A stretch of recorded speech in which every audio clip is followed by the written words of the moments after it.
दोस्तों, मैं आपकी दोस्त सीमा आज आप सबके लिए ज्योग्राफी का से क्लास 6 का फर्स्ट चैप्टर लेकर आई हूँ। तो ये मैं सीरीज स्टार्ट करने जा रही हूँ जो कि ज्योग्राफी से रिलेटेड है, ठीक है। तो पृथ्वी के नज़दीक सबसे बड़ी तारा है जो हमारे पृथ्वी के नज़दीक है, ठीक है। सूर्य और पृथ्वी के बीच में कितना डिस्टेंस है? 150 मिलियन किलोमीटर का डिस्टेंस है। तो इस तरीके से हमें क्या करना है, याद करना है। सूरज जो वो बहुत ही गर्म तारा है और हमारे पास है, लेकिन फिर भी हमें गर्म क्यों नहीं लगती, मतलब वो फिर भी हमें हर्ट क्यों नहीं करता? क्योंकि वो हमसे 150 लाख मिलियन किलोमीटर दूर पर है। तो आई होप आपको इतना समझ में आया होगा। अब चलिए आगे बढ़ते हैं अगले टॉपिक की ओर।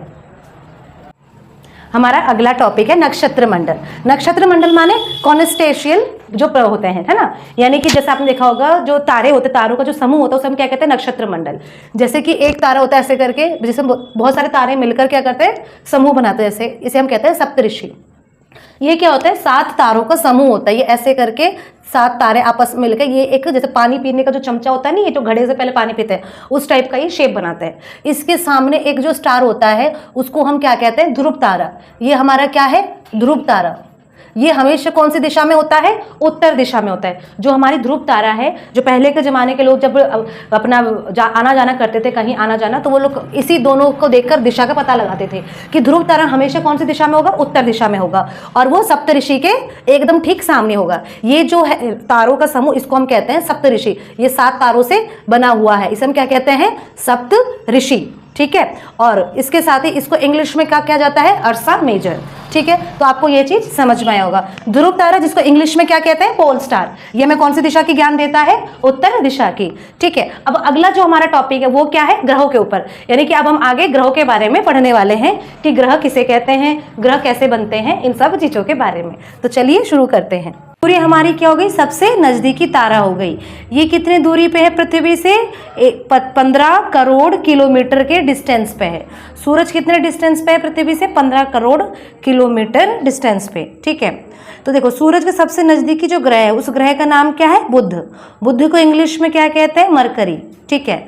फिर जो दूसरा जो सबसे नजदीकी ग्रह वो क्या है? वीनस। वीनस यानी कि शुक्र। जो शुक्र ग्रह है इसको हम पृथ्वी का जुड़वा ग्रह भी कहते हैं, क्योंकि इन दोनों का आकार दिखने में क्या है? समान समान है, इसलिए इसको पृथ्वी से नजदीकी जो हमारा तीसरा ग्रह है वो क्या है? हमारी पृथ्वी, ठीक है। यानी कि सबसे पहले कौन है? बुध सबसे पहले है, उसके बाद है शुक्र, फिर उसके बाद पृथ्वी। पृथ्वी यानी कि अर्थ। उसके बाद चौथा हमारा सबसे नजदीकी ग्रह कौन? मंगल यानी कि मार्स, ठीक है। ये जो चारों ग्रह हैं इन्हें हम क्या कहते हैं? आंतरिक ग्रह। आंतरिक ग्रह यानी कि जो इनर वाले हैं, इनर प्लैनेट्स, ठीक है। उसके बाद उस बीच में एक आ जाता है शुद्ध ग्रह की पट्टी, ठीक है। ये जो हमारी एक एस्ट्रॉयड बेल्ट आ जाती है, इसमें बेल्ट की पट्टी, ठीक है। इसके इनर में जो जो ग्रह है उन्हें हम क्या कहते हैं? आंतरिक ग्रह। ये हमारे जितने भी आंतरिक ग्रह हैं, चारों आंतरिक ग्रह, ये किसके बने हुए हैं? रॉक्स के बने हुए, चट्टानों के बने हुए, पत्थरों के बने हुए, ठीक है। क्षुद्र ग्रह के जो बाहर के जितने भी ग्रह हैं, जो हमारे बाकी जो 4 ग्रह हैं वो किसके बने हुए हैं? गैसों के और तरल पदार्थ के बने हुए हैं, ठीक है। तो क्षुद्र ग्रह कैसे बना?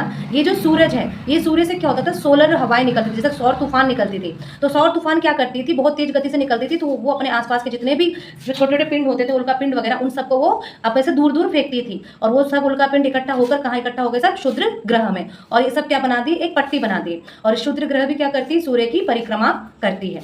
उसके बाद आ जाता है हमारा 5वां ग्रह जो कि है जुपिटर यानी कि बृहस्पति, ठीक है। ये क्या है? इतना बड़ा ग्रह कि जुपिटर के बाद हमारा अगला ग्रह है शनि। शनि यानी कि सैटर्न। तो जो हमारी सैटर्न ग्रह है ये क्या है? ये भी गैसों की बनी है जुपिटर की तरह। ये भी क्या है? एक बड़ी ग्रह है। उसके बाद आती है हमारी यूरेनस। यूरेनस के बाद आता है हमारा नेपच्यून, ठीक है। तो ये सब हमारी क्या हो गई? हमारे सोलर सिस्टम के, हमारे सौर मंडल के 8 ग्रह हो गए। यहाँ से लेके यहाँ तक ये जो ग्रह है इन्हें हम क्या कहते हैं? बाह्य ग्रह कहते हैं। ये सब क्या होते हैं? बड़े आकार के होते हैं, ये गैसों के और तरल पदार्थ के बने होते हैं।